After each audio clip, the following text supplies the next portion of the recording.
All right, looks like we're good to go. Good afternoon, everyone. It's going to be more, hopefully, of a shorter style live stream tonight. Probably not going to go live for long, depending on the audience. But I do just want to show you some of these preliminary numbers that we're getting here in the Cascade Gaps right now when it comes to wind gusts. Just clocked a 46 down here at the Suntop weather station here in southeast Enumclaw. So that right now stands as the record for the wind gusts in the Cascade Gaps tonight, beating the record of 44 miles per hour here at Tanner Crossing near Riverbend.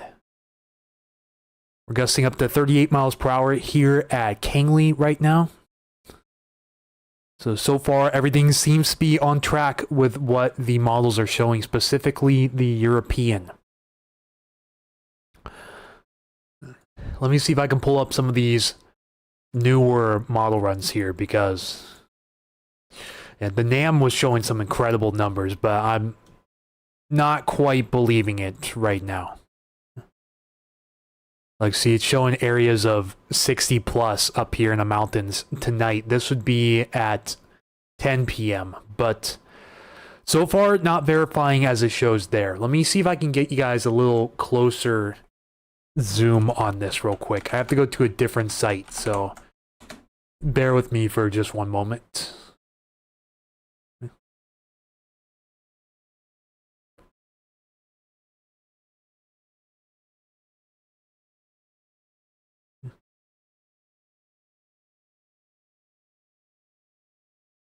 All right, welcome in everybody. Anthony here with Puget Sound Stormwatch, back again. Going into short-term live coverage on some easterly gap winds happening tonight. Seeing some numbers already up over 40 miles per hour in some foothill spots.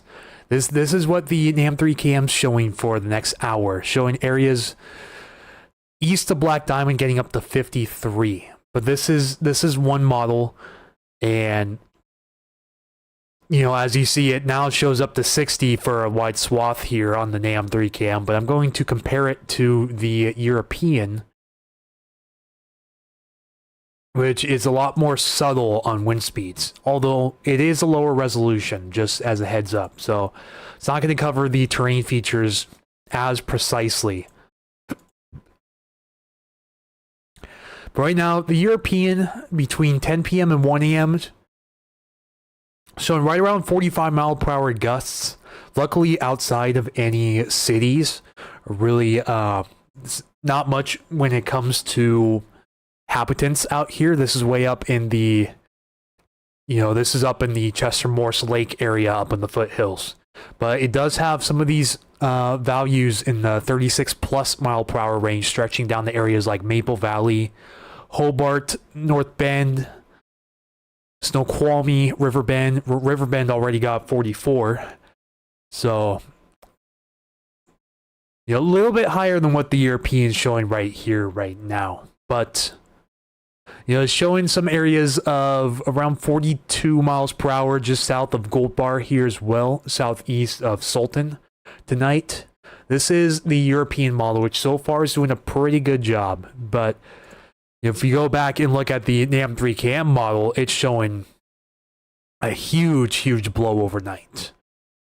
I'm a little bit reluctant to believe this solution right now. Because it's showing up over 60 miles per hour for some areas. Like, see, this is a little bit southeast of Riverbend and Tanner here along the I-90 corridor, where there's basically nothing here, thankfully. These are way up in the foothills, but there are some spots where it shows 51 plus up here for North Bend and Snoqualmie tonight, so we'll have to keep tabs on that. This is all the way out at 11 p.m. though, so I will not be awake for this, just as a heads up right now. It's showing some areas of 36 plus stretching down, sorry about that, 36 plus stretching down into Enumclaw. But so far, Enumclaw down there at the Suntop weather station has clocked a 46 mile per hour gust. So you just showed it right there, and now it's up to 48. Now, I was lucky enough to talk with the owner of the station down here, since we thought that maybe the accuracy was a little bit off on it. But it turns out his weather station has been awarded a lot of accuracy awards from Weather Underground. So I'm not going to question that whatsoever. But it was showing up over 67 miles per hour the last east wind event we had, which still a little bit hesitant to believe that number, but yeah, there's that. That's going to be one station I keep an eye on, as well as this Riverbend station out here too, which has already hit 44 miles per hour tonight.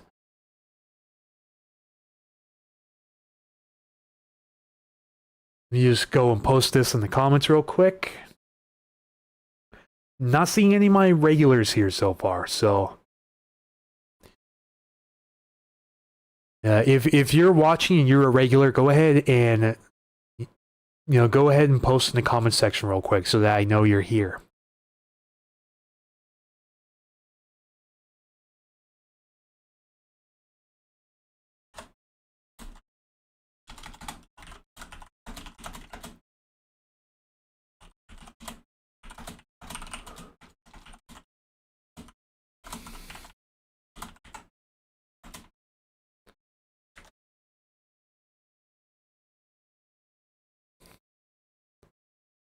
So we're up to 35 here at, I think this is just right around Mount Si High School out here. Yeah, just southeast of Mount Si High School, up to 35. These stations down here, this one hit 31 near downtown North Bend earlier. And this is the 44 mile per hour one I was looking at. It showed at least 144. Was looking to see if we had one earlier. I know we had a gust of 42 at 4:46, and then was broken by the gust of 44 at 5:16. This is one that updates every 15 minutes, unlike every 5 minutes like the other ones. So, most recent one was gust of 33 coming out of the east-northeast. This was at 6:16, so I'm hoping for the 6:31 observation to come in real soon for that area.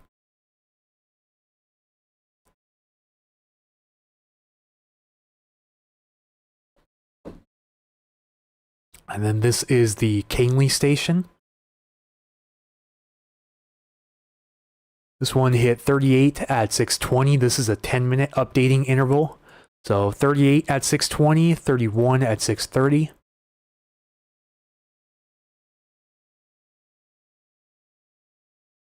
It looks like that 38 at 6:20 is the high for that area so far.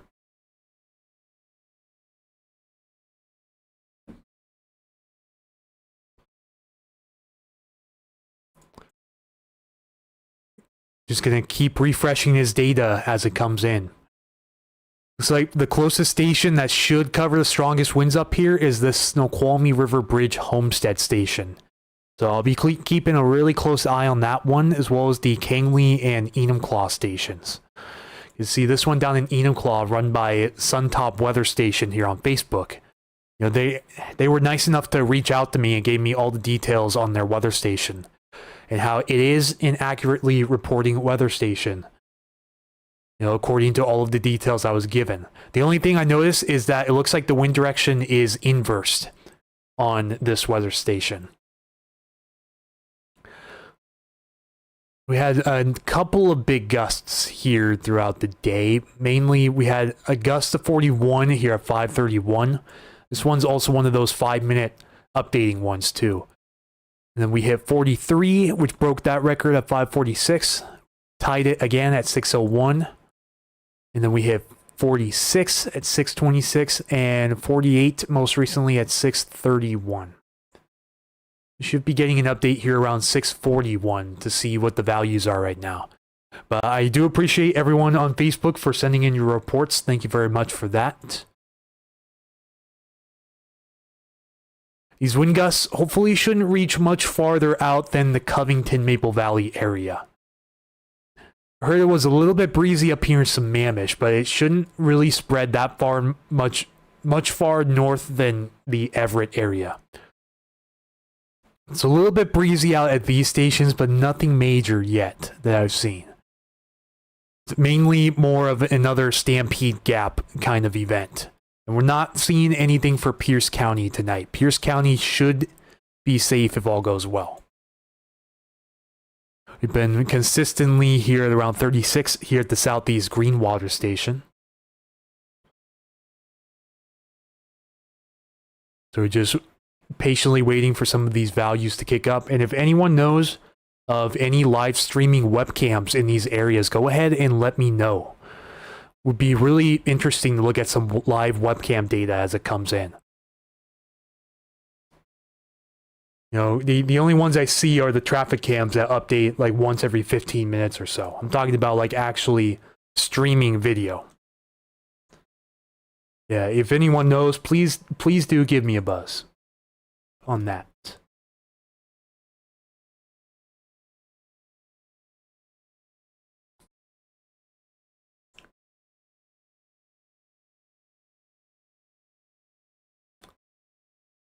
I think this is the longest time recently I've gone into a stream with no comments. Guessing my regulars are all busy. So we're back up to 39 here at Riverbend Crossing. Tanner Crossing, excuse me, just outside of Riverbend. Hanging around 30 miles per hour, and multiples of these spots we hit 30 miles per hour here in Black Diamond earlier. Not much stronger than that right now, but we're mainly watching 3 stations out here. Watching the Tanner Crossing, Kangley, and Southeast Enumclaw stations. So these 3 usually seem to be the most active when we have these east wind events like this.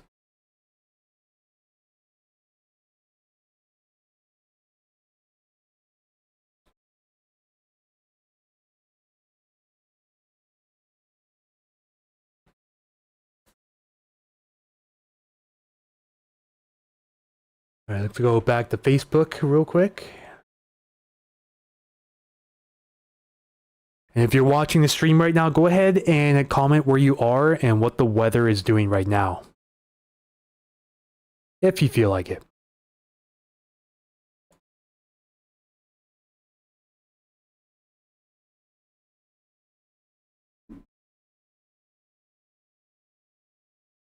Someone said, on target for Ravensdale.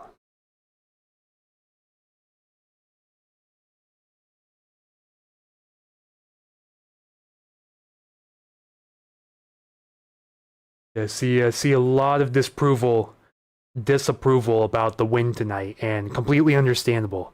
A lot of people are tired of the wind. We've had a lot of wind out in these areas the last few weeks or so.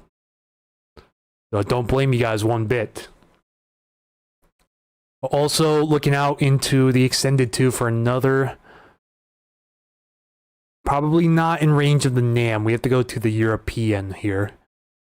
And we got the new 18Z European imagery, but a few days out, we'll also have to watch another possible round of east winds coming in too. Although it's not looking as strong in this run, so good news.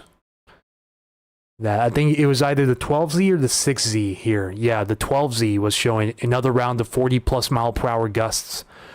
Possible early in the morning on Thursday, with that passing system getting really close, but it looks like it is back trended from that considerably.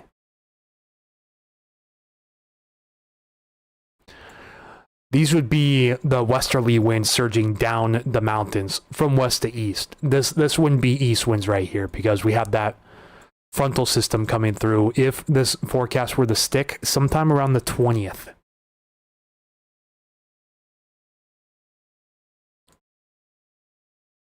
See, this is the new forecast for tonight. Unfortunately, here on the weather.us site, it only uses 12Z and 0Z European imagery. Fortunately, the 6Z and 18Z are behind a paywall, so we're using the previous model run here. So European imagery right here, showing about 45 miles per hour for luckily a mostly isolated area up here in the central King County foothills, just off to the east of Hobart and off to the south of North Bend.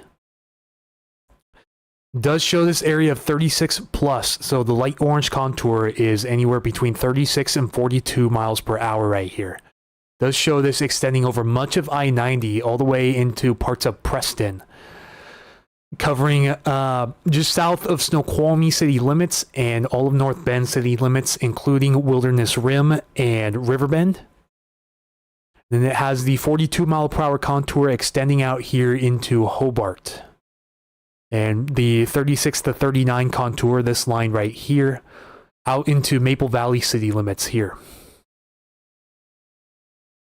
And this does also include Black Diamond, so we'll be on the lookout for those weather stations tonight. And it has, so far, not verifying according to the Suntop weather station imagery I'm getting, which is this southeasternmost station here.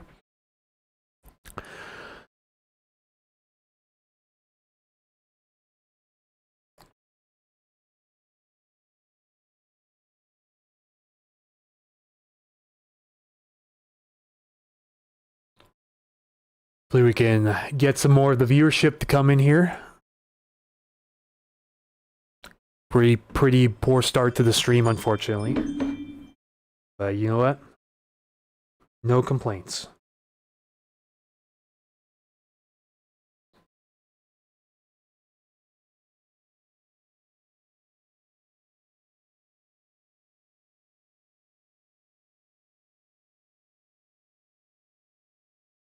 All right, let's refresh some of this data again. For 30 across Snoqualmie. Guess we gotta silence those notifications. My ring keeps going off. That's what that sound is.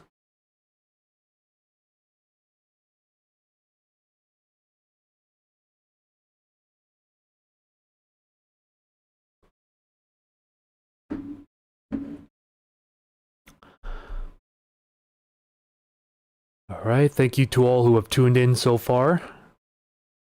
Anthony here with Puget Sound Stormwatch. Probably going to be a short live stream tonight. I was planning on a short live stream, just depending on the audience, but it's definitely looking like we're going to probably end things around 8 o'clock here. Maybe 7:30 if things aren't going too hot around here. So you guys can see mostly calm the farther west you go. This is exactly how it's supposed to be. Not expected to see any strong winds tonight west of the Issaquah-Sammamish area. So probably as far west as Covington for most of these areas. And this includes downtown Enumclaw, Black Diamond, Maple Valley, Hobart, Riverbend area, Snoqualmie, North Bend, possibly Fall City, and maybe up to Carnation. Some areas of Snohomish County as well, but it's not looking as intense up here. Probably some susceptible areas like Gold Bar, May Creek, and Index, but not much outside of that. Mainly watching the King County foothills, the central and southern foothills over here.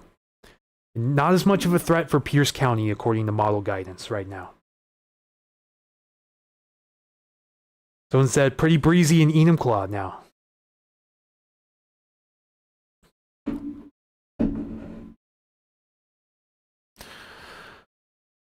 Yeah, supposedly this station down here, the Suntop weather station, is at 48 miles per hour on the night so far for the max.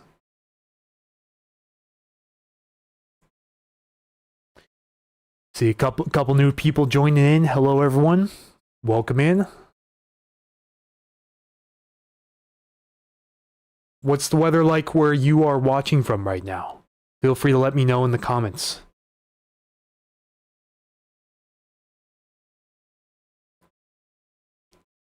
If you haven't already, if you're subscribed to the channel, make sure to ring that bell for future live stream notifications.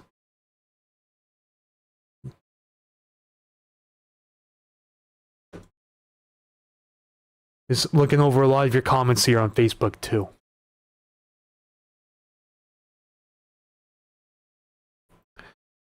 Yeah, a lot of people are tired of the wind. See one here that says enough wind already, and it's got a few likes. Someone also said, just had a 2-mile-per-hour gust in Lake Tapps, so I let them know, hey, unfortunately Lake Tapps is most likely going to be out of this event tonight. And then someone just said on target for Ravensdale. Pretty breezy in Enumclaw 1 minute ago.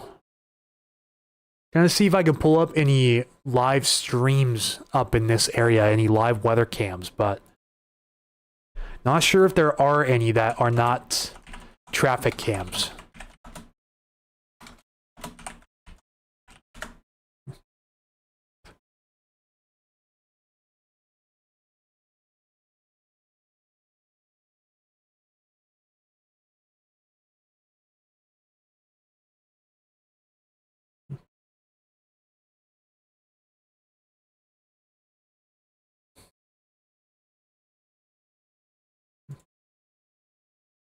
Now it's looking like these ones right now are the every 15-minute ones, so not what I wanted to see.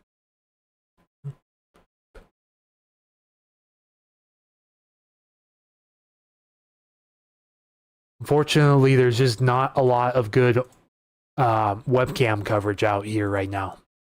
That would certainly make things a little more interesting than me just refreshing these numbers all night. This station's still here at 36. I want to see what's going on with that. It's because this one only updates every hour. That makes sense now.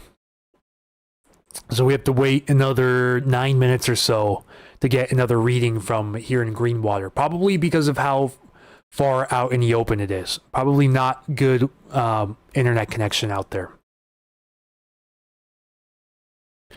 We're back up to 37 here at Tanner Crossing, just outside of Riverbend.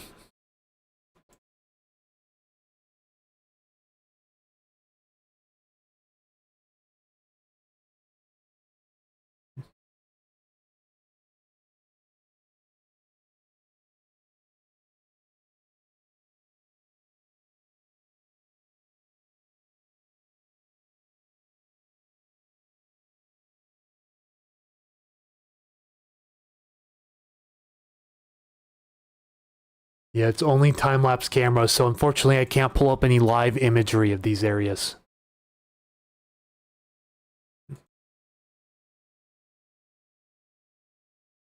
But, you know, Crystal Mountain's back up to 41 miles per hour. Not seeing too much down here in the Mount Rainier area so far. And usually these are whipping pretty good when we get those mountain gap winds coming through. But so far, not the case. Go back again, check out the model. These are every 3 hours.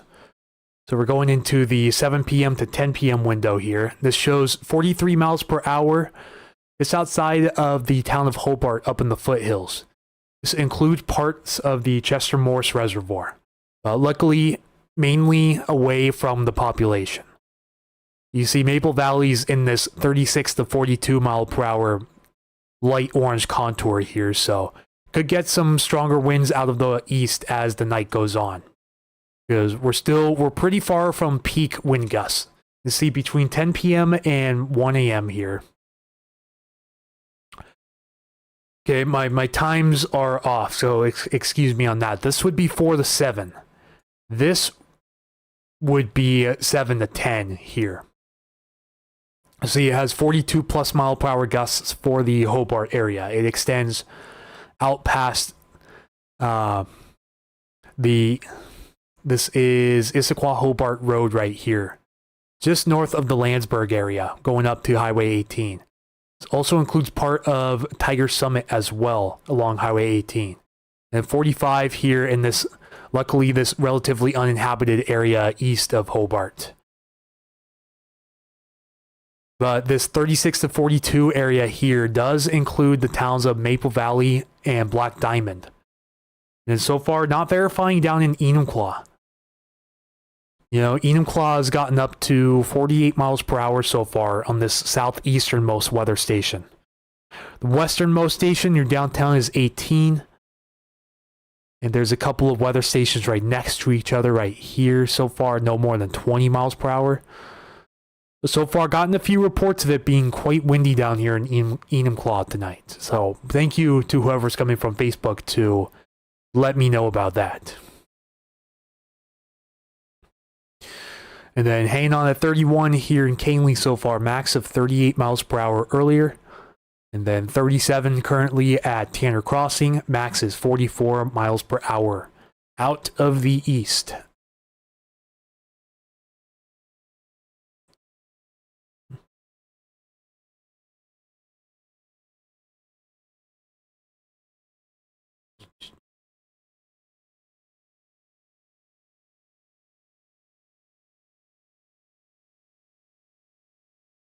Yeah, luckily, was looking ahead here to Wednesday, Thursday for another possible chance of some east winds out here, but it looks like the most recent 18Z Euro has started to back off on that.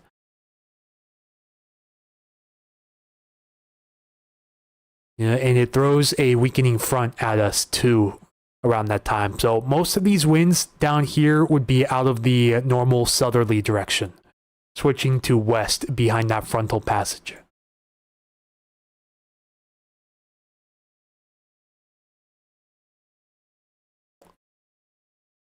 Go see what the HER has to say for tonight.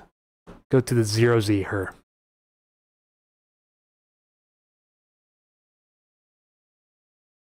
See, the HER shows it more isolated to the mountains. So this isn't always the best model to use when it comes to wind gusts up here. So I've seen. Very windy here in Enumclaw, courtesy of another follower. And then you notice it calms down, gets a little breezy again when that next system comes in Sunday night in the Monday morning. But not much after that. So he shows these winds well outside of Enumclaw city limits down here. So I feel like that's probably an unreliable model to use for wind. So I'm not going to use it. But I do want to see what the 2Z... Nope, the 2Z is only out to 2 hours. So go see what the 1Z shows here. And apologies again for the low resolution as well. It's just pivotal weather isn't always the best resource when it comes to that. Let me show you now what is showing for the NAM3 cam here. So we have the 0Z NAM that is fully rendered. This was the 4 p.m. run. At 10 p.m. it's showing some pretty incredible numbers for some of these areas. It's even showing 50 plus out here in areas of Snoqualmie Ridge. Now, I don't always want to believe this model for the east winds because sometimes it overdoes it. But it actually didn't do half bad the last time for some of these areas. So I'm still sort of reluctant to believe what this is showing. Because see, it's showing areas over 60 miles per hour. Thankfully, mainly over rural areas of the foothills out here. Let's see, this would be right around 60 east of Black Diamond here and east of Franklin. This has some areas of 30 plus up to 40 miles per hour working its way into downtown Enumclaw. And even 45 to 48 for Maple Valley and parts of the city limits of Black Diamond too. This even has the 42 getting out to Issaquah here, so this will certainly bear some watching overnight. You know, I'll be checking back in the morning to see what the max wind gusts were between midnight this morning and midnight tomorrow morning, as well as midnight tomorrow morning to the time that I look at.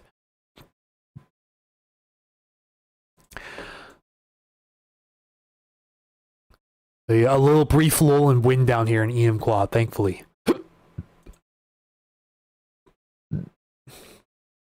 Let's go look at max wind gusts so far around the area. See, not too much here for the Stevens Gap right now. But the farther south you go down here to King County, you definitely see a few things that stand out, like this 48 down here southeast Enumclaw, up to 38 at Kangley, and 44 here at Tanner Crossing, 35 near Mount Si High School. So still kind of winding things up here. We're nowhere near peak right now. Peak should be between 10 p.m. and 4 a.m., at least according to what the European model has to show. The European shows it At least on Pivotal shows it on 6-hour intervals. You know, here on the weather.us models here, it shows it on 3-hour intervals.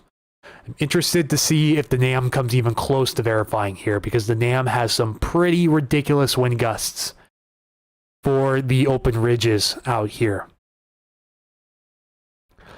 So it even has some 50 plus. See this little red contour here? This is 51 to 54 miles per hour out here, extending all the way up into Snoqualmie Ridge. All right, there's some comments. Hello, everyone. Thought I was going to be talking to myself for a little bit, but good to see the audience is making it in. Jose, not much here in Everett. Yeah, you should be safe this round over in Everett. Let's go switch this back to current observations. Yeah, if we do get any of the east winds down the Stevens Gap here, it should stop somewhere around Monroe if the forecast goes as planned. It's mainly looking like it's going to be around the Gold Bar May Creek area, possibly out the index, but not stretching that much farther west. Although we will see just how well this verifies with time. William G. down in Enumclaw, winds are whipping. Thank you so much for the reports. Much appreciated. So far, you're not the only one that's reported that. I have a number of people on Facebook reporting that it's starting to whip up down in Enumclaw right now. That reminds me too, let me pull up a PSC map so we can track the power outages in real time also. Assuming we have any power outages right now, which right now, from what I'm seeing, not too much. Looks like there's only 9 outages around the sound here on PSE, 22 customers. This one started at 5:02, but only 1 customer is affected. This one started at 6:32 more recently. Once again, only 1 customer affected. So we'll be tracking the East King County foothills here as time goes on to see if this number really starts to go up tonight or not. Because hopefully it should not. Keith Capillaro, welcome back. How are things up in Bellingham for you? Luckily, you'll miss out for sure on the east winds up there tonight, but I can't count out not having any northeast winds out of the Fraser River Gap. It's possible you could get a little bit windy out of the northeast up there, so just a heads up to you. Usually means it gets pretty cold during the night, and it should stay pretty dry up there too. So hopefully the fog concerns tomorrow morning are mitigated up there in the Bellingham, Blaine, Linden general area. Jim Terry, I'm in an area that gets gap winds from Stevens. No significant wind yet, but very sheltered area. Humidity is down to 71%. Yeah, so that's highly typical with these east winds, which some people call Chinook winds as well. You know, they're compressional downsloping winds, which means the temperature goes up due to the compression and the humidity decreases because water vapor is forced out. And so normally you get warmer, drier air masses directly downwind of these winds. Normally. Keith says, quiet so far in Bellingham. Thank you very much, Keith.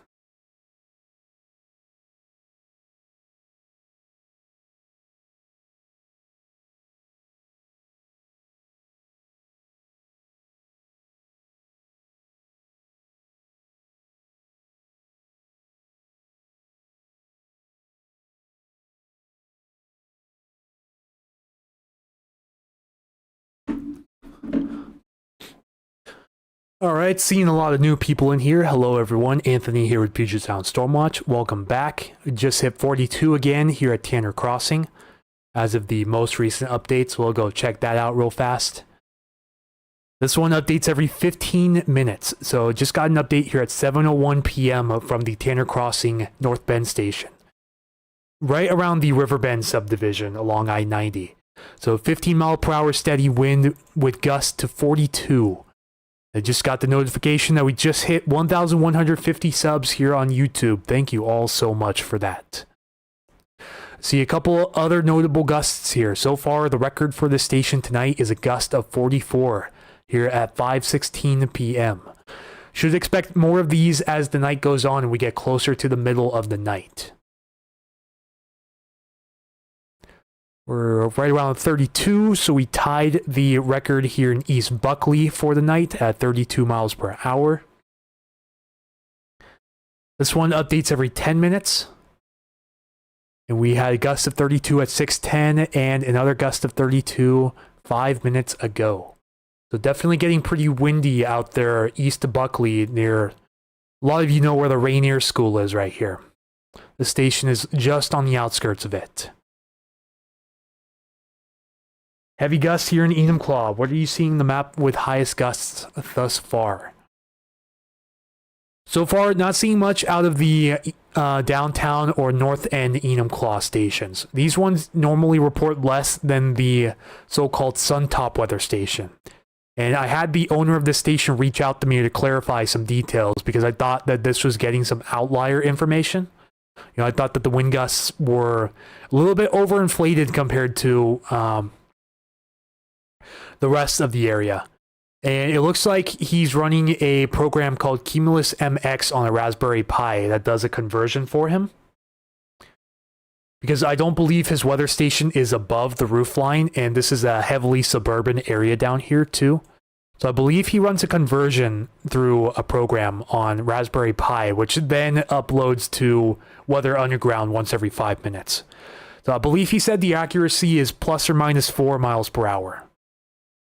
So if you take this 48 mile per hour gust here, it could be anywhere realistically between 44 and 52. Leaning more towards the 44 though, because we're not too gusty here. These could also be due to improper installations as well, which is highly common with these setups down here. You normally want to be 30 feet above a roof line or so, and as far away from trees and any obstructions as physically possible. Not a lot of areas can get that, so the accuracy is questionable on a lot of these stations here. These ones are all certified with the NWS, by the way, but not a lot of quality control on these from what I've seen. There's my moderator, Sonia. Hello. Welcome back. William G says he would believe about 40. Yeah, getting a lot of wind reports down there in Enumclaw right now. I just wish they had, and we're back up to 41 here as of most recent update, just now. That one seems pretty accurate for what we're seeing down there right now. You know, I've been actively looking for any live streaming cameras down here, but it doesn't look like we have anything outside of those periodic traffic cameras. You know, closest one, of course, would be the Crystal Mountain one, but that's way out of the area I'm looking at. If you guys know any live stream cameras that are actively streaming real-time video in this area, please do let me know. Would love to tune into some of that footage. But so far, not seeing any luck with that right now. Also going to be constantly refreshing the PSE outage map too, which so far, no new outages since the last update. There's a couple of these little one customer outages here in this area, but these are probably unrelated from the winds. So I'm just going to periodically keep stopping by that from time to time. Will the east winds affect BC? No. So most of the east winds, and I'll show you on this model here. This is the NAM 3KM. Once again, I'm not really believing some of the higher numbers on this. I believe the NAM is probably overdoing this. If we go back to the Euro here, this is a much more believable value here, right around 45 miles per hour east of Hobart. But so far, we're breaking some of these numbers here in Enumclaw and along the Riverbend area too. So it may be somewhere between what the NAM and the Euro have to show. It's also showing some strong winds downstream of the Stevens Gap here too in an isolated area, but nothing farther north right now.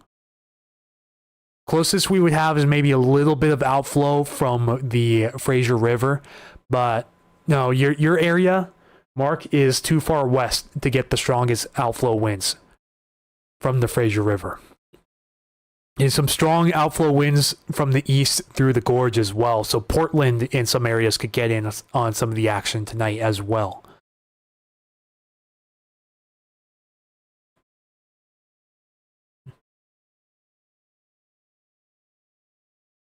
Let's go back to... Let's go to the euro here. Can zoom in a little bit farther if it doesn't crash.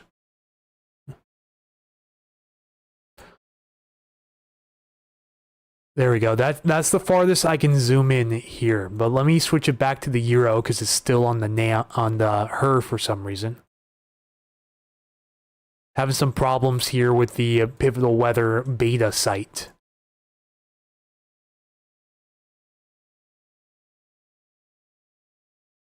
There we go. And we'll go to 6-hour max gusts at 10 meters. So this would be between 4 and 10 o'clock here. So it's a little lower resolution, so that means it's not going to exaggerate the terrain features as well. But it is showing some areas 45 plus way out here in the foothills, luckily where there's not much population. So just for reference, Highway 18 is somewhere around here where it meets I-90, and then this is the Riverbend area right here. It shows around 40 miles per hour. So far, pretty accurate up there. We've gone a little bit over for that area.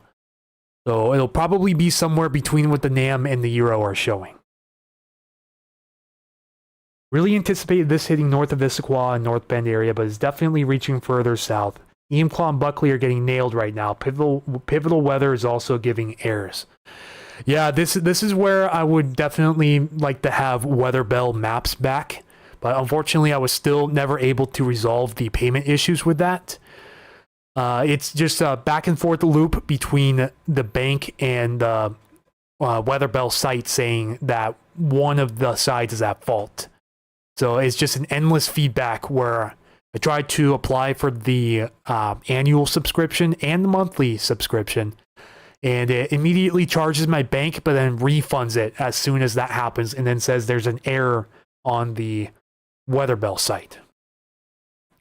So I'm just going to try out Pivotal Weather Plus for a year and see how that suits me, and then hopefully try to get my Weather Bell Maps subscription back. But having some really odd issues with that at the moment. It's been giving me some issues since the rollover canceled at the beginning of October.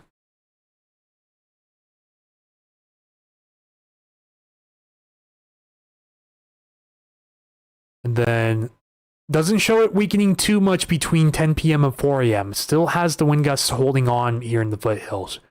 Then we start to drop off a bit between 4 a.m. and 10 a.m. tomorrow morning. And we're almost completely dropping off for areas west of North Bend here, including Enumclaw, probably not getting much after about 10 a.m. tomorrow morning. Maybe a little bit of east wind here up in the higher peaks. This would be Thursday morning, early Thursday morning, but then we bring that weak front through. That should kick the winds back out of the south. Not seeing too much for that right now. Just a little blustery day for the Seattle metro area. William G says, I have Pivotal Weather Plus. It's great, but still has lag from time to time. Now, are you still using the legacy site or are you using the beta site? Because the legacy site was giving me issues from time to time too, but I'm having more issues with the beta site as shown here. Ryan is tuning in from Covington saying windy right now. Thank you very much for your report. So yeah, most recent gust here at Canely is 37, 42 here at Tanner Crossing in Riverbend, and down to 24 here in Enumclaw right now, but still hanging around 32 in Buckley. Couple of these stations update every 5 minutes, but most of them update every 10 to 15 minutes. So we'll just have to keep tuning back to see how much these numbers change. And then this green water station here, I found out updates once an hour, which is unfortunate, but it's probably an area that doesn't have much in terms of data or internet coverage whatsoever. Williams on Legacy. Yeah, I'm just trying to get used to the new beta format for when they eventually probably get rid of the Legacy format as seen here. And also, for some reason, it keeps logging me out of the Legacy format, so it keeps kicking me out of the 6Z and 18Z runs. You know, you guys can't see it on your screen, but I see it on the drop down here. It only lets me see every other run of the European on this one. So it kind of forces me to go back to the beta as seen here. Yeah, I definitely miss Weatherbell maps, but I feel like the overall layout, like being able to select point soundings and the interactive format of Pivotal Weather is something that I like over Weatherbell, personally. But everything else, like the meteograms, I miss the meteograms. We don't have any meteograms or any real extended data here on Pivotal Weather. The only extended models that we have are the EPS weeklies, the ECMWF weeklies. While on Weatherbell, we have the Canadian weeklies and the GFS, the GEFS ensemble extended as well, which we unfortunately don't have here on Pivotal Weather. Just a lot of growing pains when it comes to this. You know, I only really used Pivotal Weather when I still had Weatherbell for point soundings and a few other things, but that's really about it. Everything else I used Weatherbell maps. I am hoping I can get that resolved here rather soon. I have found out that this weather.us site here, where I can check out some models as well, most of these are free. Buffering on your end. All right, is anyone else experiencing buffering on their end from the stream? Go ahead and let me know. Sonia, if it's buffering for you, try to refresh the page.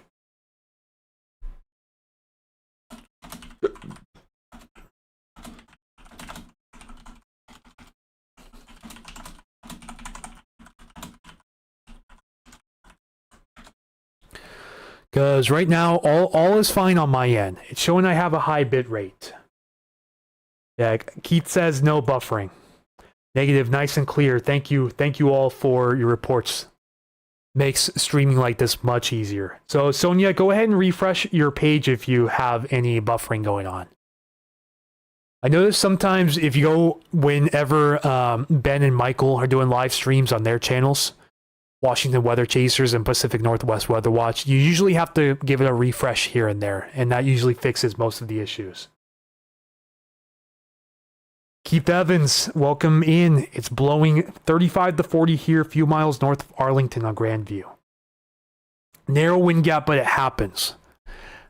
Yeah, it wasn't showing too much for anywhere really north of Gold Bar and May Creek here in Snohomish County.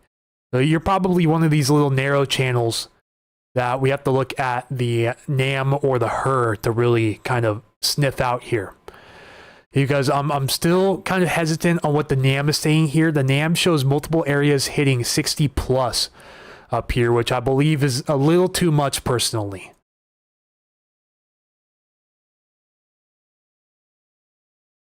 But yeah, it's showing some of these medium to stronger wind gusts following the Stampede Gap along the US 2 corridor. Probably a little bit north of the US 2 corridor, but Arlington area is up here, and this model shows your area a little bit sheltered. At least if you're anywhere within like 10 miles of Arlington city limits. You know, so it's still just something we'll have to watch closely. Showing a lot down here for the Portland area too, like close to 60 here near Camas and Washougal, which would just be ridiculous coming down the Columbia River Gorge.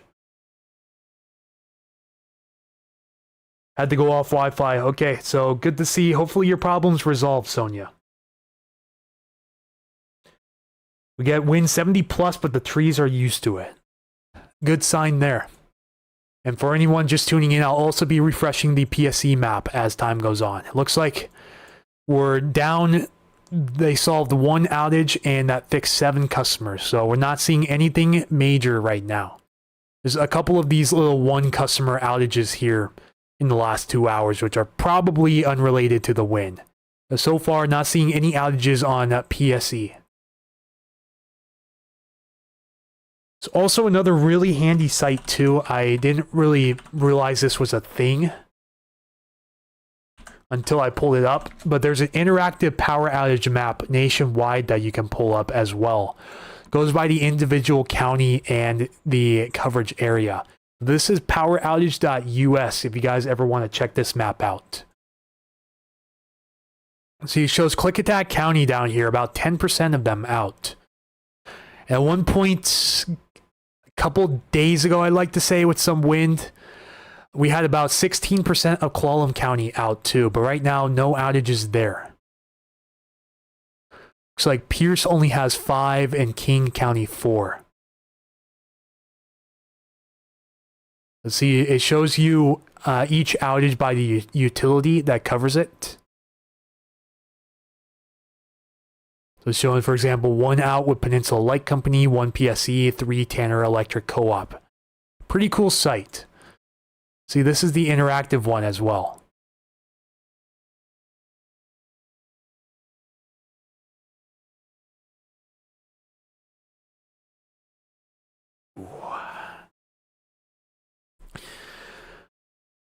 All right, starting to see the audience kick up a little bit. Hello, everyone.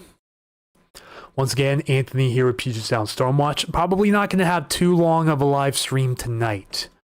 I've been working on getting my sleep schedule outside of the weather back into action, and so far, so good for the most part. Ooh, we're up to 46. I think that might be a new record at that station. Yeah, so previous record at Tanner Crossing in Riverbend was gust of 44 at 5:16. We're now up to gust of 46 at 7:16. So that is the new record for the day up there. Record overall is 48 down here at Suntop Weather Station in Enumclaw. So definitely whipping up down here downstream of the Stampede Gap in the North Bend, Snoqualmie area. Why is Klickitat County out? That's a great question. I noticed that a couple days ago, and the number has not changed. So I'm really unsure about that. They haven't had really any active weather down there that I know of. What is it again for power outages in the US? If you're talking about the site, it is poweroutage.us. I'll post the link down in the comments right now. Been trying out this site and it shows pretty well. I don't believe it shows all of the utility companies, but it shows a huge majority of them. Like it shows 1 PSC customer here in Kitsap County as well. But a lot of these counties out here have their own PUDs, their public utilities. Like there's 119 out here in Jefferson County for some reason,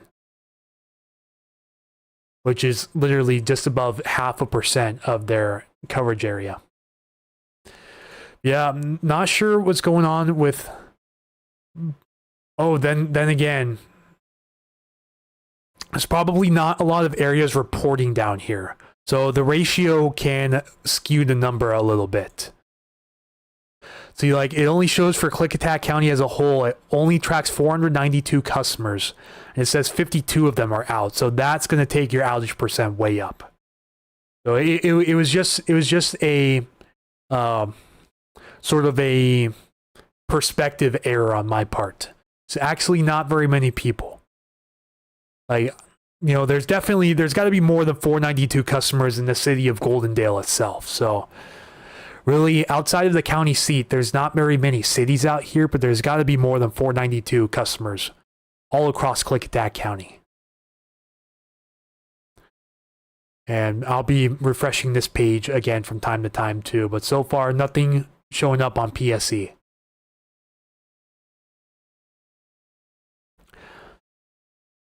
So yeah, we're at 31 here in Kangley, 29. It's like getting back up to 20 here near the Birch subdivision of Enumclaw. Not a lot of weather station coverage out here, unfortunately. At least ones that are with the NWS program that show up on the Western Region headquarters site, as seen here. I'll give you guys a link as well to this site.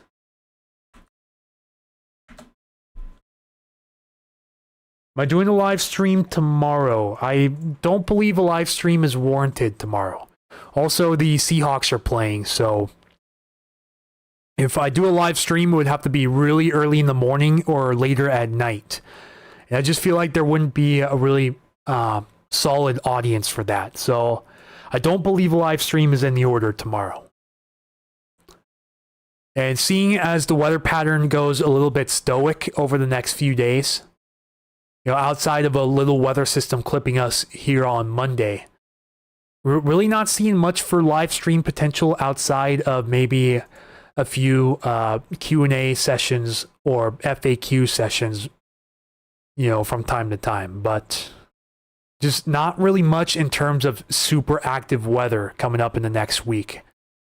This would be the frontal system clipping us Sunday night and Monday morning. It looks like it mainly affects areas of Whatcom County and along the northern coast as well. This will skirt down Vancouver Island.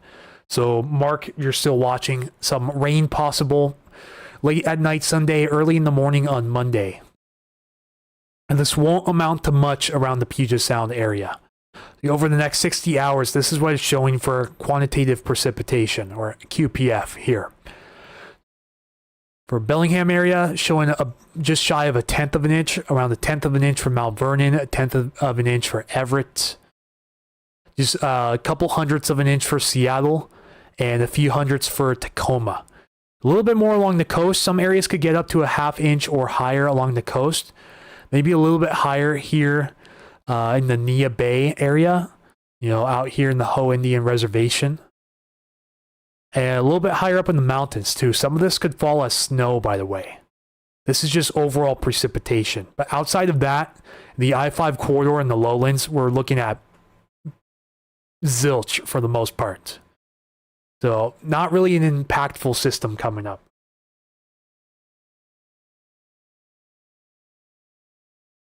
Oh, tomorrow's your birthday? Happy early birthday to you, Sonia.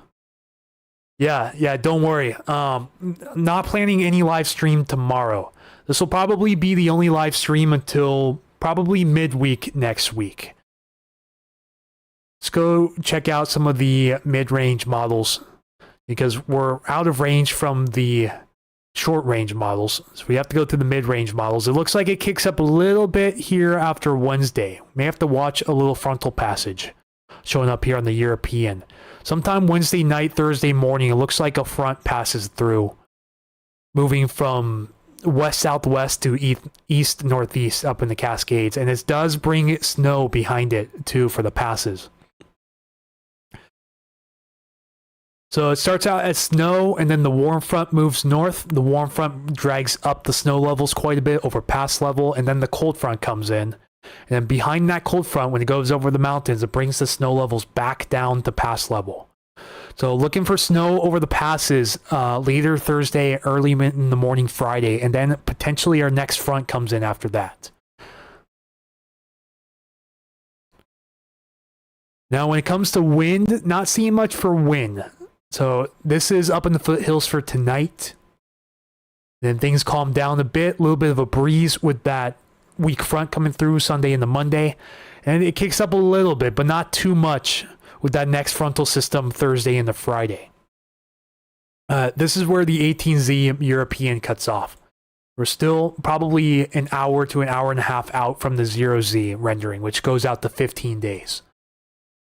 The GFS is ready, and this one goes out to 384 hours, but it's much lower resolution than the European, so it doesn't exactly give you a good image of wind gusts. So a couple opportunity for some breezy days here in the next 2 weeks, but not looking like much now on the GFS, the American model. And we have the European AI forecast system. This unfortunately does not have the ability to see gusts, only sustained winds right now. See, it does show an extended period where the winds are coming out of the east here. At least closer to the foothills. Maybe a little bit out of the south or southwest here in the lowlands, but may need to watch out here for some east wind potential as well. See, the barbs are mostly out of the east. They're shifting a little bit. And one thing I noticed too, I didn't notice this at first, is this gradient over the mountains. Similar to a setup we're seeing tonight. Although it doesn't look like we have the higher pressure east of the mountains like we do today, which is another area of concern. The last east wind event that we had a few days ago, I believe, either a few days ago or a week ago, you know, kind of lost in all the weather right now. We had this gradient set up, but we didn't really have the high pressure on the east side. Well, now that we have this upper level ridge in place, this does allow surface level high pressure to form here in the Columbia Plateau. This can increase the gradient a tad bit, which will increase those easterly gusts out through the mountain gaps into the lowlands. So that's one area of concern, and that's probably why the NAM was picking up on some of those higher gusts.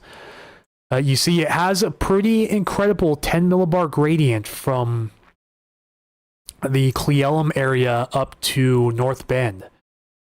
So just let me make sure I'm doing my counting here right. Okay, this is actually 8 millibars. So because we're counting the spaces between, not the bars themselves. Like this would be 1020 here, which means I believe these are in intervals of 2 on here. So it'd probably be 1018, 1016, 1014, 1012, 1010. So an 8 millibar gradient from the North Bend area down to the Thorpe area. About a 6 millibar gradient downstream of the pass up to North Bend. So overall, pretty strong gradient still nonetheless over the mountain gaps that we'll have to watch. See, and then that's our surface level ridge establishing, but then that will move out with the next trough coming in. It'll bring some southerly winds to the area. And then when that gradient sets up again, we'll be watching that for more east wind potential, but this is way out. This is 2 weeks plus into the future, so high unlikelihood that it happens as shown on the model here.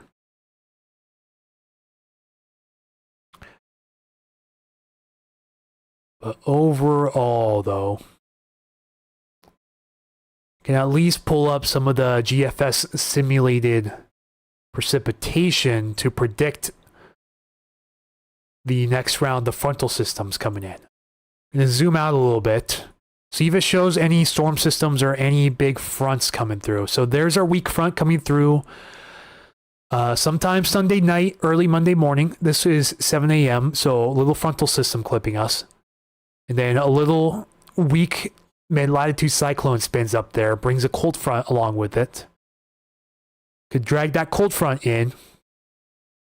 And then behind it, it falls as heavy snow up in the mountains, possibly extending to some foothill areas in Skagit and Whatcom counties as well. Got a delayed report of a flood along the Grays River in Whatcom County. But it's all the way back from November 1st, so I'm impressed to see some of these reports still coming in. So that system passes through, and then another front comes through Saturday the 15th. And then here's something to watch too. This is showing up on the 18Z GFS, showing this weak mid-latitude cyclone spinning up off the coast. But luckily filling in as it closes in, so the wind threat for this looks minimal. And with this placement, it would bring any strong winds to the north and central Oregon coast, sparing the rest of Washington. We have a cold front here that pulls north of Vancouver Island, so that likely won't affect us. And this shows a decaying front trying to come through towards the November 22nd timeframe. And it looks like we may have two little areas of low pressure playing a little Fujiwara effect with each other here, where they rotate about one another off the coast. But outside of that, on all the major models, it's showing the rest of November being pretty tame, while at first it was showing a really active pattern for mid-November. But that can change 100%, Keith. Yeah, it's just the initial indications show a rather mild mid-November around here. You know, kind of slowing down the storm train, but not turning it off. But that's initial. See, the 0Z literally just started rendering just now. So go back to the previous full run of the Euro, the 12Z, see what it has to show for the area.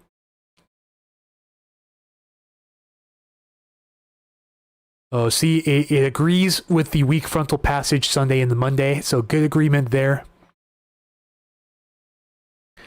And we start to get the disagreements somewhere around late next week. Notice this was not in the GFS forecast. Could drag a pretty potent warm and cold front combo up north here. It looks like the warm front passes right about there, and then the cold front is about there. So a cold front possibly coming through sometime in the afternoon on a Thursday the 13th. And then another cold front comes through a day later, about 24 hours later, another cold front right there. And then another cold front on the 16th. So the Euro is actually showing several of these frontal passages coming, and we'll have to watch this too.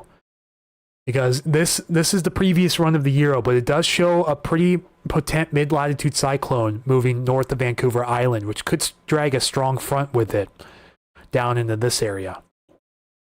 We'll have to keep tabs to see if this moves any farther south, because if it moves anywhere between 100 to 200 miles farther south, then we'll be on windstorm watch for that period. But this is all the way out on Wednesday the 19th, the night of. So highly unlikely that it happens like that. And at the end of this run, it shows another front coming down. But this is all the way out to Sunday the 23rd. So the Euro's actually more active than the GFS. And this is my first time going on a deep dive on the 12Z Euro. So it will be really interesting to see what the 0Z Euro shows when it decides to come out tonight. Sonia says, I'm so over the rain. A lot of people agree on that.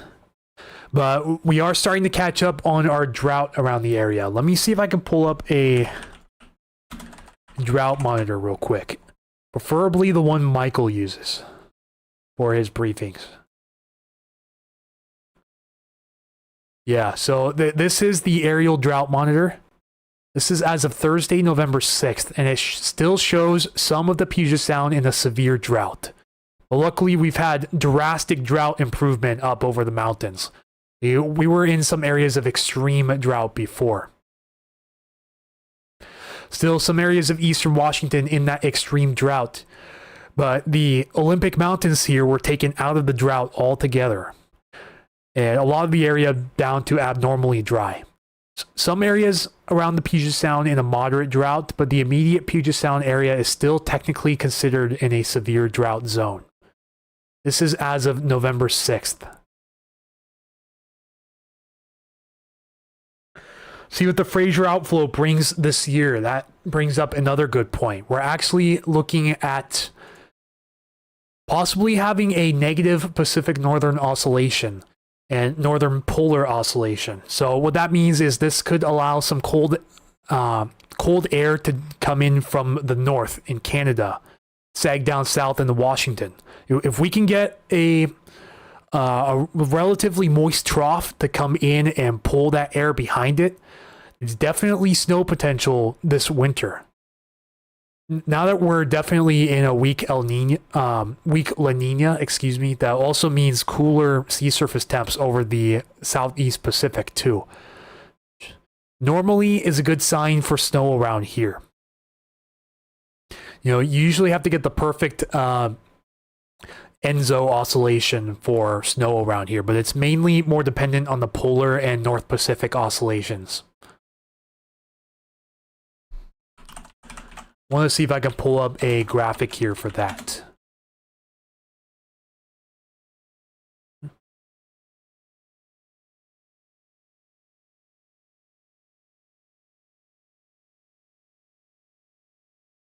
Not sure how well you guys can see. Okay, there we go.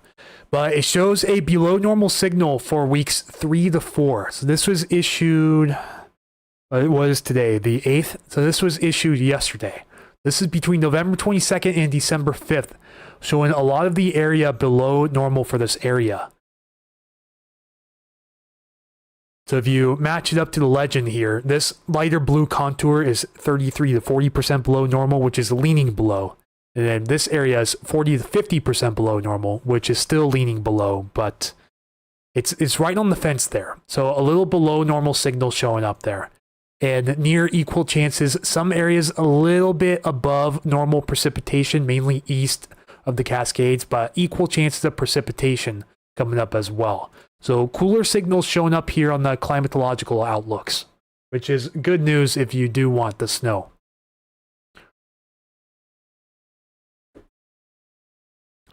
It's been a while since I've refreshed the numbers here, so let's see if this is still okay. Still gusting to 46 at 7:31 here in Riverbend. So remaining consistent there, assuming that it's still updating and it's not frozen on the number or has a power outage already. We're up to 36 down here at Enumclaw, here at Suntop Weather Station. The 36 as of 7:32, so we should be getting another update here in just a minute.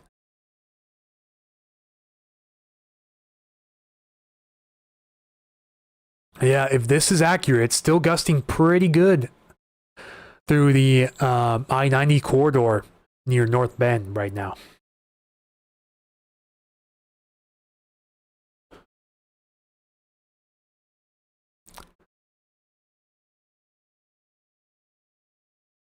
Go refresh the outage map, see if there's anything to note here.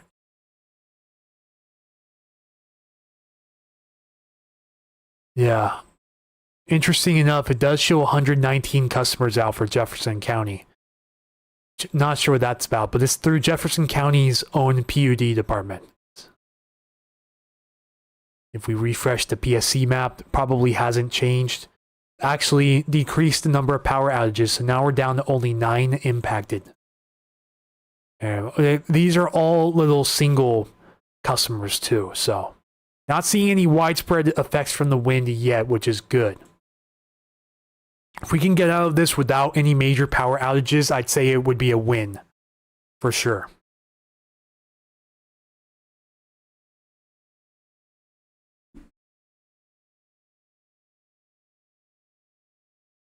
All right, anybody watching, do you have any questions at all? Like to open this time to any Q&A if you have it, or if you'd like to express what the weather is like where you are right now, feel free to express that as well.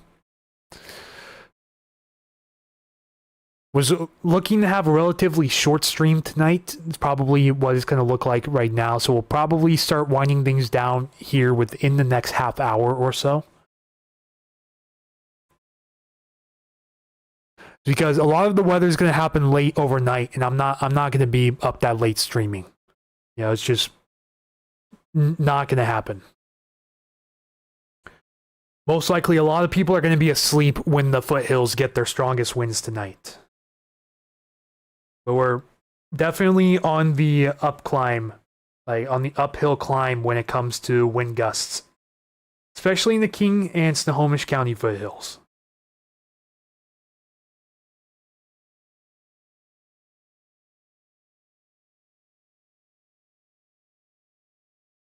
"49 degrees in Bellingham." Thank you for your report, Keith.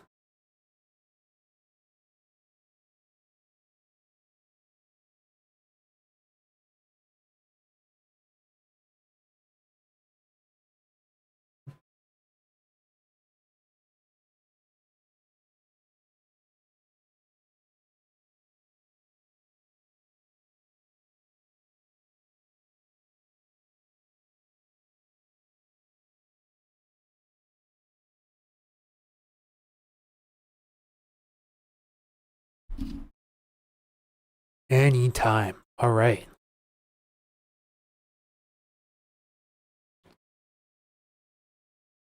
Back up to 30 here, East Buckley.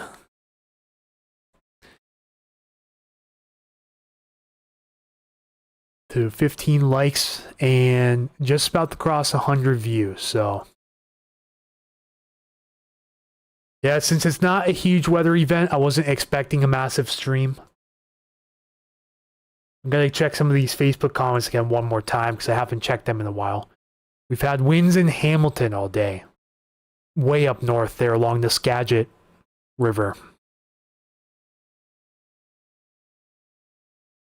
9 miles per hour, Port Townsend 717. Yeah, that's way too far west from the mountain gaps to get wind.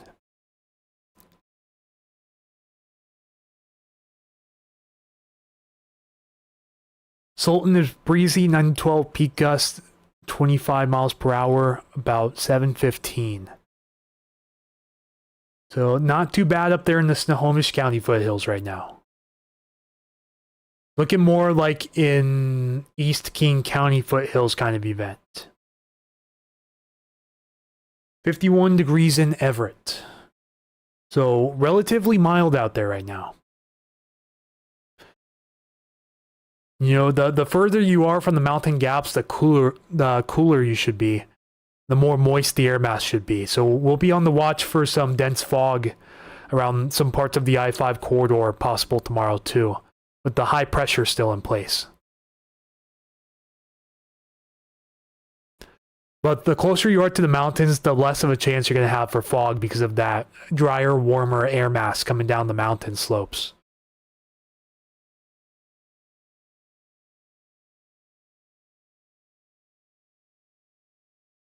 You got an update on this yet? No, should be getting an update anytime now from that station.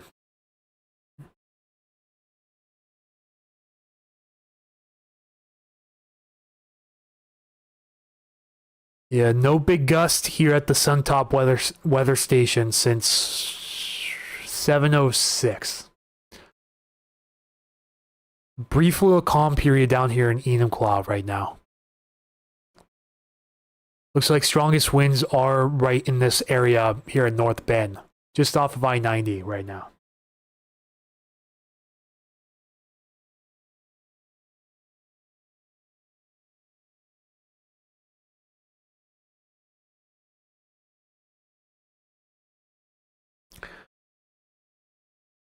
Also, thank you all for getting the word out. See, the posts are being spread on Facebook like wildfire to all of your friends and family.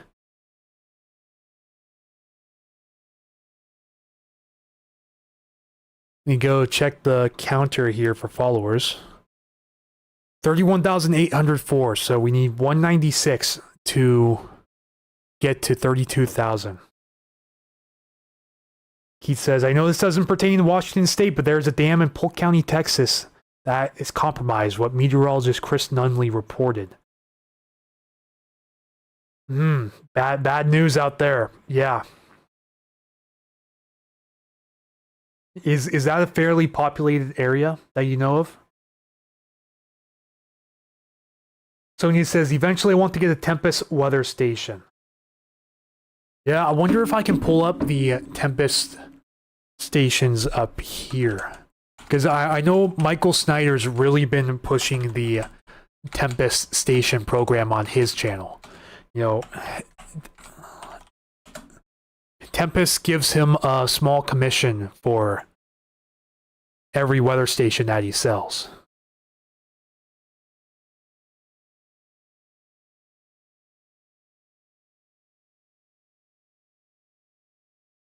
Unfortunately, it's an arm and a leg. Probably for a good reason.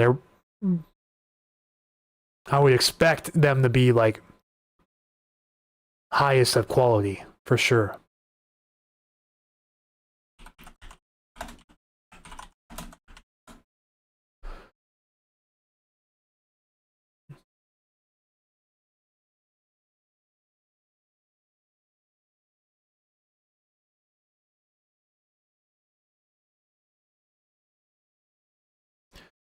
Okay, yeah, let's see if I can do this without it lagging too bad.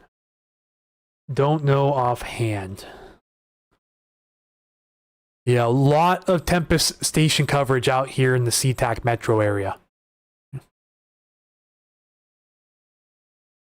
There's numerous ones down here in Enumclaw anyways.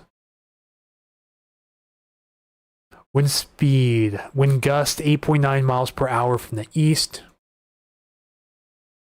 Wind gust of 20 from the east. Wind gust of 16 from the east.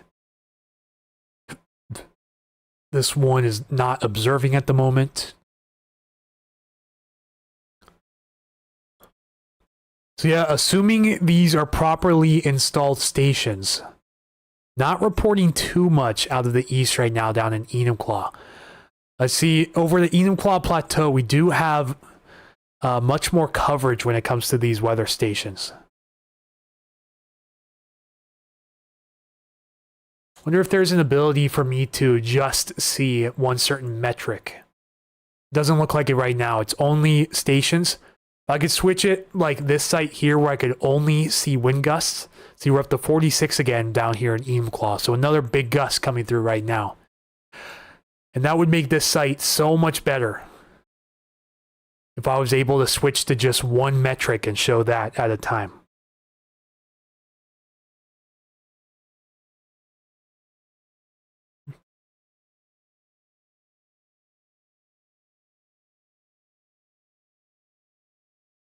Believe one of these is probably Michael's Tempest down there. You know, not going to give away his exact location, even though I don't know it. There's some way out here in the hills, too.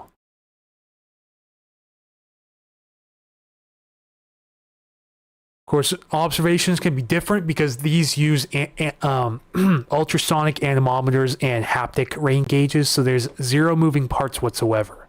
It explains the price point big time. But yeah, these wind gusts aren't showing up too much on these Tempest weather stations. This one has 17 miles per hour in Black Diamond. Not very much outside of that. If I recall, you can get a Tempest weather station on Amazon and make payments through a firm if someone doesn't have a credit card.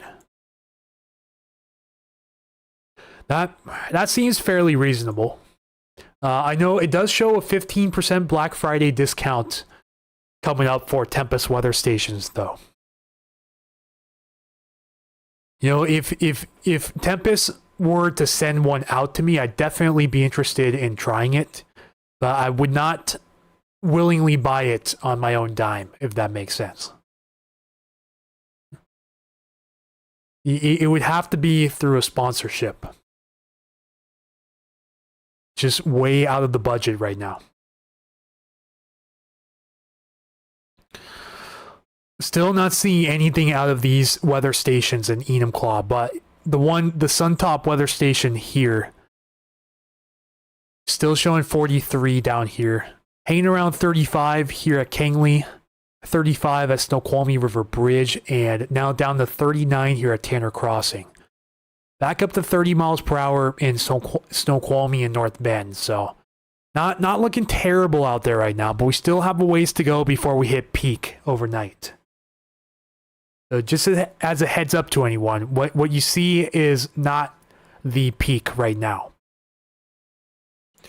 At least according to model forecasts, it is not the peak. Not quite yet.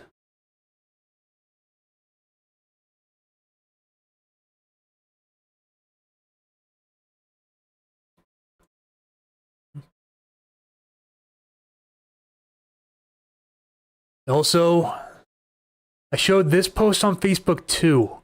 So this is my little introduction post here, if you guys saw this on Facebook.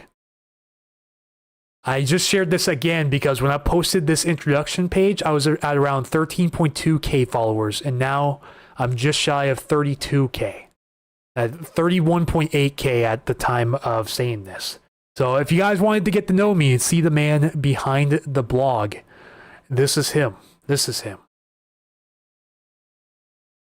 So it starts out with this. It's been a while since I made an introductory post. With the huge influx of new followers this last month, I felt it was necessary. Here we go. So my name is Anthony C. Croyle. I live in Milton, Washington, and have been fascinated with all things weather since the age of 7 when the Hanukkah Eve storm of 2006 occurred. I started Puget Sound Stormwatch in February of 2013 as a hobby to give weather updates. Oh, what was that? Okay, that was for something else. I saw a payment decline for something and I got scared there. Anyways, yeah, I started PSSW in February of 2013 as a hobby exclusively to friends and family. Did not anticipate it to blow up this much, needless to say. Several big-time weather events later, I have continued to gain thousands upon thousands of loyal followers who have stuck with me through thick and thin. Now, here we are breaking 13.2K today, and that was on August 2nd. This was 2 days before I quit my full-time job to do Puget Sound Stormwatch full-time. In 2 days, I will begin doing something I have always dreamed about doing, running PSSW as a full-time job. Over the years, I've had a huge fascination with cameras and video work. Took broadcasting classes throughout high school that allowed me to have a chance to utilize these talents to my fullest potential. Combining my love for the weather and my love for video will go a long way in the future. While it is true that I don't have a college degree, I won't let that hold me back from putting out accurate and unbiased information. With all of that being said, the best month is about to begin shortly, thanks to all 13,200 plus of you who have followed along for the journey. You will not be disappointed in what's to come. So far, I think it's safe to say that a lot of people were not disappointed because I've gained little over 18,600 followers since this was posted, little over 3 months ago.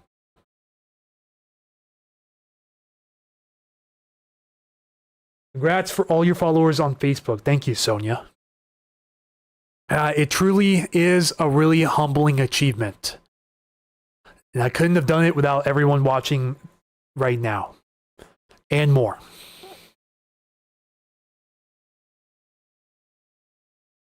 But yeah, I know a lot of people on YouTube are YouTube exclusive, so they don't have Facebook. And I also wanted to give you guys a reminder that I cross-post all of my blogs over here to Patreon as well.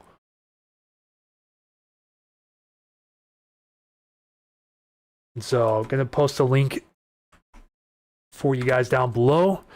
If you want to see all the posts, I do have a 7-day free trial running. Otherwise, after that, it goes to $1.99 a month. For the intro forecaster tier, it unlocks all of the blog posts that I have, including the extended and fantasy forecasts that I post to my subscribers. So if you guys want to see the one like this Pineapple Express potential next week here, this one is one of the locked posts. This is showing that the latest European forecast shows a potential Pineapple Express impacting our areas around Wednesday or Thursday of next week. You want to read the full post and more, such as the diagnosis behind the nice weather this weekend, feel free to give that a look over. Just a reminder, 7-day. Might want to start a YouTube live. Keith, can you clarify that for me, please? Because I know I'm doing a YouTube live stream right now, but not sure what you mean by a YouTube live.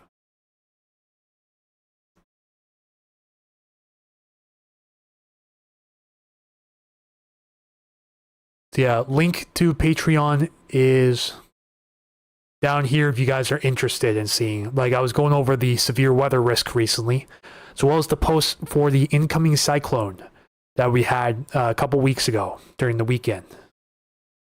All of these are cross-posted over the Facebook, so if you already subscribe over on Facebook, you do not need to resubscribe here on Patreon. About 99% of it will be a cross post. Ooh, 51. If this is accurate, then we just broke the record for wind gusts today so far in the foothills. At 7:52, gust of 51 miles per hour. Although the direction looks to be flipped on this station, so the owner of the station did reach out to me because I did have some doubts, but he showed me a lot of documentation that showed that it was accurate and reliable, so I'm going to take his word on this. Stream for weather, sport cards opening.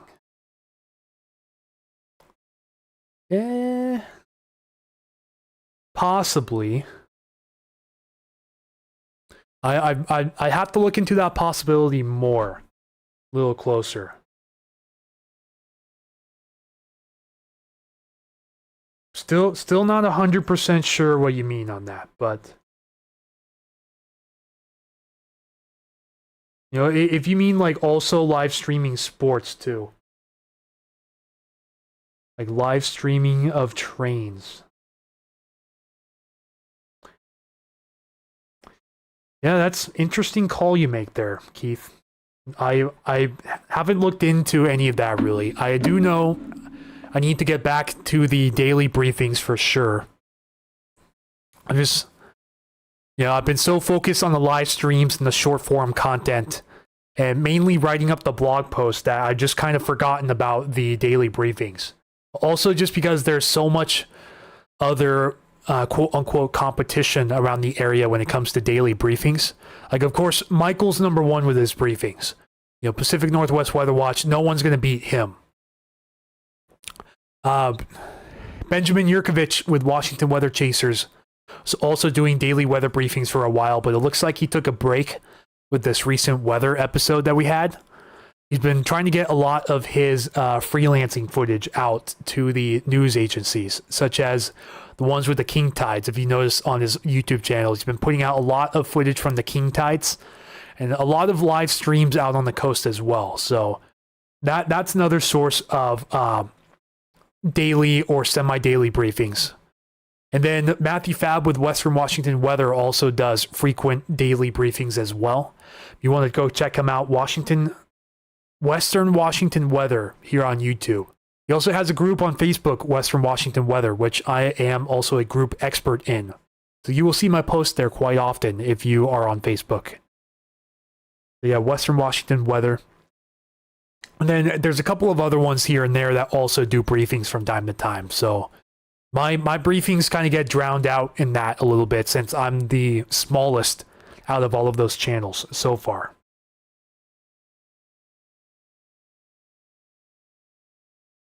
Okay, Keith says he wants to do a live stream chasing trains, opening sport, and Pokemon cards. Yeah, personally, not my niche, but if it's something that you like to do, then I will gladly help and support you, for sure.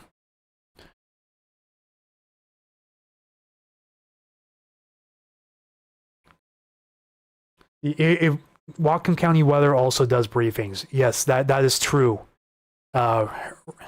Randy Small and his crew just started briefings as well, so there's even more to add to the platter too.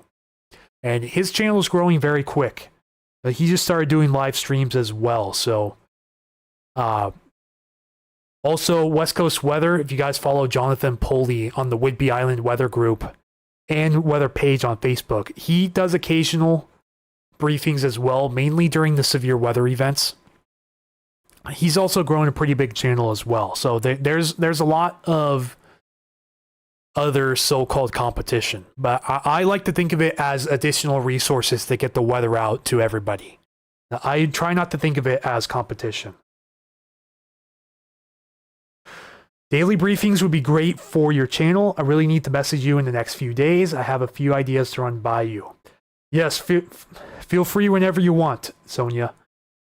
Yeah, I was doing briefings for a while, but it didn't garner much in terms of attention when it comes to views, watch hours, likes, and so on. You know, they were really just getting drowned out by the live streams. And yeah, but I feel like if I were more consistent on it, I definitely could get something going. It's a little bit odd, but I feel much more natural doing a live stream than I am doing a pre-recorded briefing. You know. Although I do have some slip-ups from time to time on the live streams, and so we gusted the 40 again here at Tanner Crossing. But yeah, I do feel like daily briefings And I do need to get to posting my weather footage as well from over the years. You know, I have an accumulation of several years worth of weather videos recorded on cameras. I have time lapses from my GoPro. I've got drone footage galore. I've got a lot of stuff I need to go through, but you know, I just really need to find the motivation to do it. Keith says you are doing a great job. Thank you for your support. I do very much appreciate it. But yeah, especially I have drone footage that I need to go through, such as like flying a drone into a shelf cloud in August of last year when we had those thunderstorms coming from the south. You know, that was a pretty big event on the channel as well. I think it was my first YouTube live stream, was the August 17th, 2024 live thunderstorm coverage. My ground footage was not real good because my current lens setup with my camera at the time was not doing so good in low light. And also the rain was just coming down torrentially. That and the wind. Yeah, at the low light, the quality of the footage was just not great. It was grainy. There was some frame lag here and there, and I'm just not proud of it. But the drone footage came out spectacular. And actually, I have some merch based on that too. So the Let Me Take a Selfie merch as seen here. This is based off, this is literally a screenshot that I pulled from my drone footage of that night. The crazy shelf cloud formation. It's just something I need to get to doing. And same, this is also another screen grab from the drone, the Status Quo. Looking down to the southwest, see the Tacoma Dome. You can hardly see it. It's way off in the corner here, but there's a nice little shower here with a rain shaft in the back. But yeah, if you guys are interested in merch also, you know where to find it. If you just sound stormwatch.myspreadshop, link is in the description.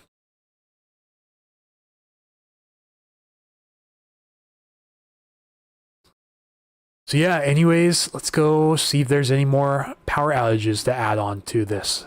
So far, no, and the number's down to 4 impacted, so PSC's doing a good job restoring those individual outages around the area. They fixed the Kitsap County one from earlier. They just got these 2 individual 1 customer outages, so not seeing anything for power outages yet, which is good news. That number might go up overnight though, so we'll keep tabs on that for tomorrow.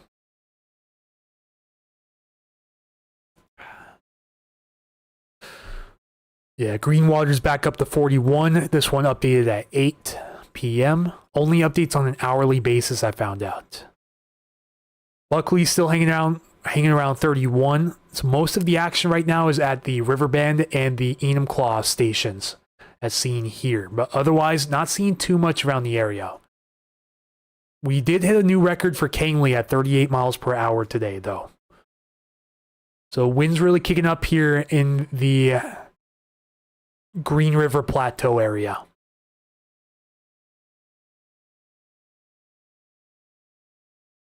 Yeah, thank you guys for all the kind words. Very much appreciated.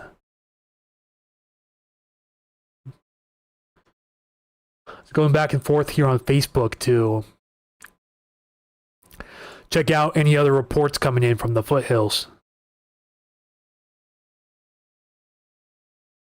Calm before the winds. So we believe, yes. This could be the peak and the models could have busted. Who knows, but it does show it being quite windy into the early morning hours tomorrow and even as late as 10 a.m. possibly. So it's just going to be something else to keep our eyes peeled on tomorrow as time goes on.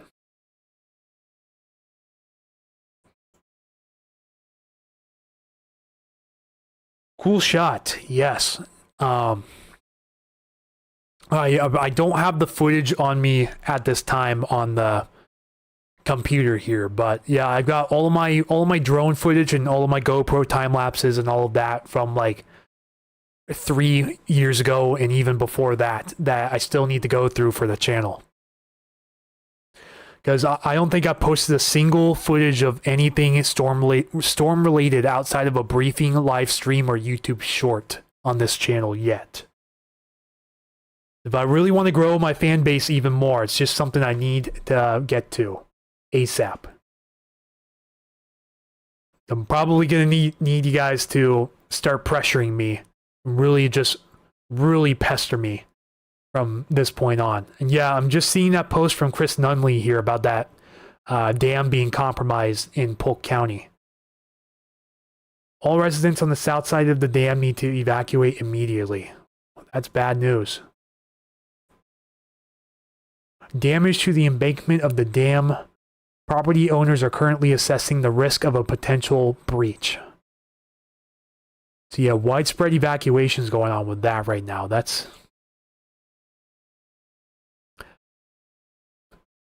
looks like a lot of different reasons going out too for why.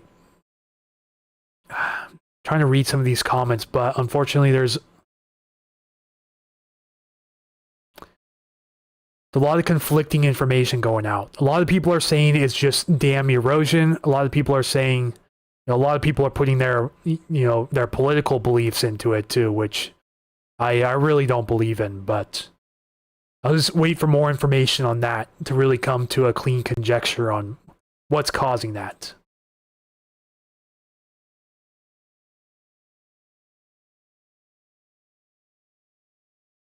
So several areas close to 40-mile-per-hour wind gusts or exceeding 40-mile-per-hour wind gusts already. And even this station down here exceeded 50 just earlier.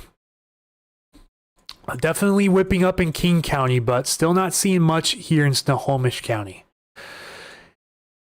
We really don't have any of this NWS station coverage between Index and Snohomish, so kind of a dead zone here on the official site. We'd have to look at something like the weather under map to really see the coverage out here, but not a lot of reliable station mounting going on. And see down here where it was showing those strong winds here in the gorge, 51 miles per hour here at Three Corner Rock in Skamania County, just north of the town of Skamania along Highway 14. The max of 53 recorded earlier.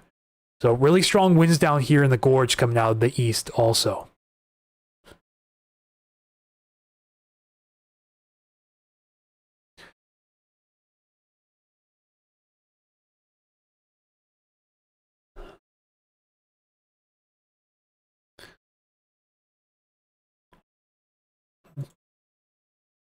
Yeah, I'm going to be busy tomorrow with the Seahawks game. I'll probably be up in Tacoma with my dad, so I'm not planning a live stream tomorrow. Next live stream would probably be sometime around the Wednesday, Thursday period of next week when that next system comes in. So I'll go ahead and let you guys know about that, but in case I have to break into live stream coverage, then just make sure to have the bell rung on the channel. Yeah, very bad news for people of Polk County, Texas, for sure.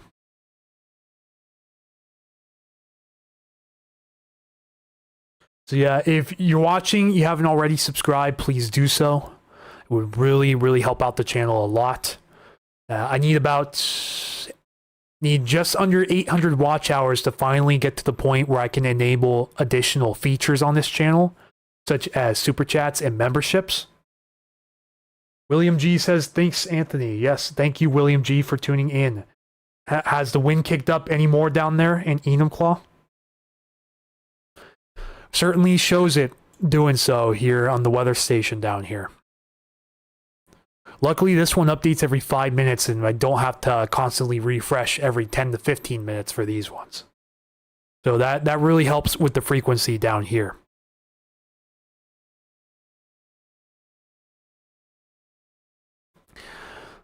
Yeah, relatively calm west of the Issaquah area, and that's the way it should stay if the forecast goes well.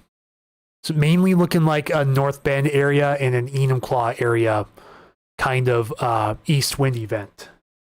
Still steady, but quite breezy. Thank you again for your report.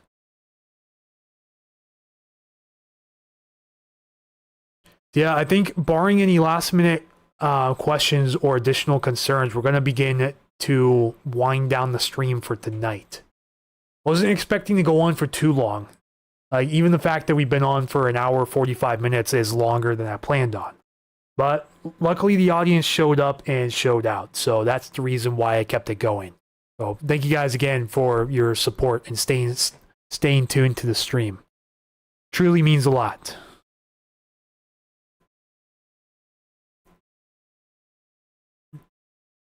But yeah, the peak activity should be well after dark tonight. Probably after midnight too, if all goes as planned.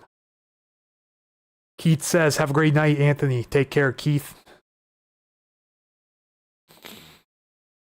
Thank you again for your reports from up north. Helps a lot. So we'll see really just how high this Enumclaw station gets down here tonight. So I'll mainly be watching the Enumclaw station and the Riverbend station, because these so far have yielded the highest gusts around the area tonight, and we're not even the peak yet. TJ says, sorry I missed this. That's perfectly all right. You're not missing very much. Just going over some current wind gusts out of the east and some max wind gusts since midnight. We switch it to max. This is what it shows so far. So 46 up here at Tanner Crossing and Riverbend, and 51 down here in southeast Enumclaw, which this has already outperformed both models for that area, assuming this is accurate. But once again, have to reach out as sort of a disclaimer that the owner of this station did reach out to me on Facebook, and he said that the accuracy is, if I recall correctly, plus or minus 4 miles per hour on this, because he uses an algorithm on his Raspberry Pi that uploads to the NWS database. Pretty intuitive, actually. It was really cool to see all of his data results and his awards from Weather Underground on accuracy. So definitely seems like he's a credible source of information down there. He says, catch you later, Anthony, in chat.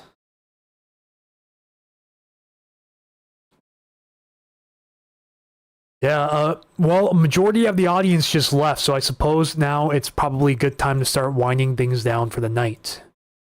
So these are all max gusts so far. See, we have 41 down here at Greenwater, 32 in Buckley, 30 at Black Diamond, 38 in Kangley, 38 near Mount Si High School, and 46 here at Tanner Crossing. So we're not seeing any crazy numbers so far, but there's still a lot of time for these numbers to shoot up overnight. Yeah, guys, I think it's time for me to take a melatonin or two, because I got a busy day with the football game tomorrow. Not looking busy for weather, but we'll see what happens in the morning. If things are going crazy in the morning, we may have an early morning live stream, but no guarantees. For a lot of you who don't know, though, I've been posting this on my Facebook group for subscribers, PSSW Superfans. But I've recently reactivated my gym membership, so I've been going to the gym for about 2 to 3 hours at a time, but at variable times on variable days. So yeah, today is the first day that I've gone for my second day in a row. But instead of going in the morning time like the day before, I went in the afternoon time before sunset. So I'm definitely feeling a little sore right now, but I'm looking to maybe squeeze some of that time in before the game tomorrow. So not looking likely that we'll have a live tomorrow, or really any time up through Tuesday at least. Maybe Wednesday, depending on how much the weather model's uptrend for that incoming front. 44 max gusts near Fairgrounds about 40 minutes ago, steady in low 30s out of Enumclaw. Just got that on Facebook. So yeah, I'm going to be devoting a lot more of my time towards fixing myself.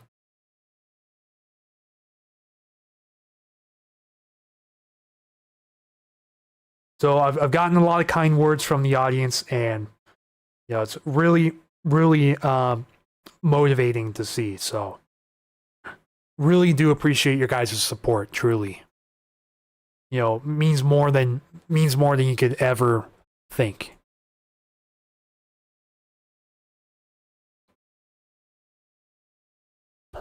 Oh, 45 again here at Tanner Crossing. So really whipping up through I-90 right now.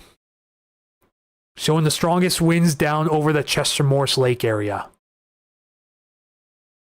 Looks like mainly through Chester Morse and Rattlesnake. This is where the European was showing the strongest wind. Out over the open area here, but this does include parts of Wilderness Rim and Rattlesnake Lake as well. Just as a heads up, is mainly east of Hobart. We're starting to see these stronger wind gusts extend down into the Enumclaw area, so not sure how I feel about that right now. Probably a negative sign for things to come tonight if they keep increasing. TJ says, taking care of yourself is important. Yes, it is.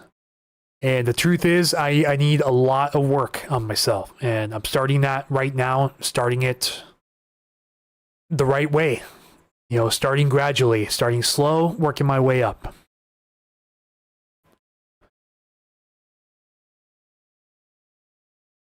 My physical health is for sure going to increase my mental health. Good for you, Anthony, that you're doing something for yourself. Yeah, very well said, Sonia. Very well said. But I think that's where we're going to leave off for tonight. Let me go check to see if the 0Z Euro has started rendering yet. Which it has not.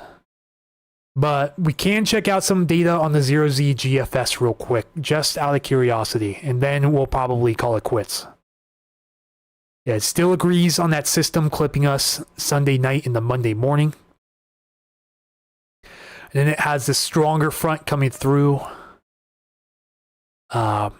Wednesday night and Thursday morning. Could bring the snow level down behind it. Heavy snow possible in some of the passes. And this is as far as it goes out to right now. It shows another little weakening cold front coming through Saturday night and the Sunday morning. The next Saturday night and Sunday morning. But this is way out in the extended still. Really, anything past like 72 hours is complete fantasy. It's destined to change.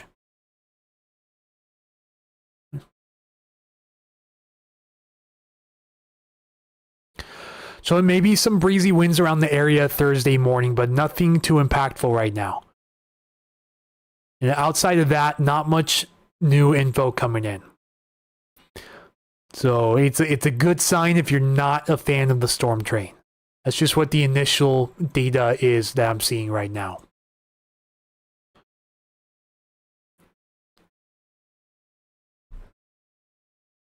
Okay, folks. Well, with all that being said, we're going to wrap things up for the night. Thank you to everyone who tuned in.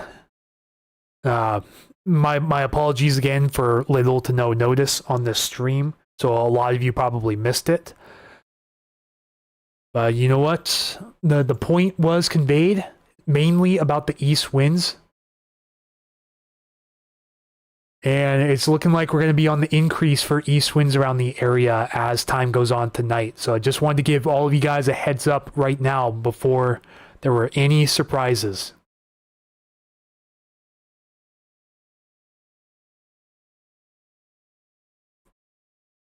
Sonia says, thank you, Anthony. Good night. Yes, thank you for joining me again.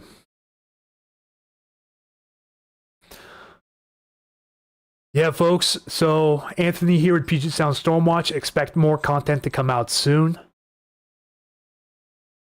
Eventually, I got to break out the editing software again and just do it. Someone said, don't see much on Old Snohomish Monroe Road near Monroe.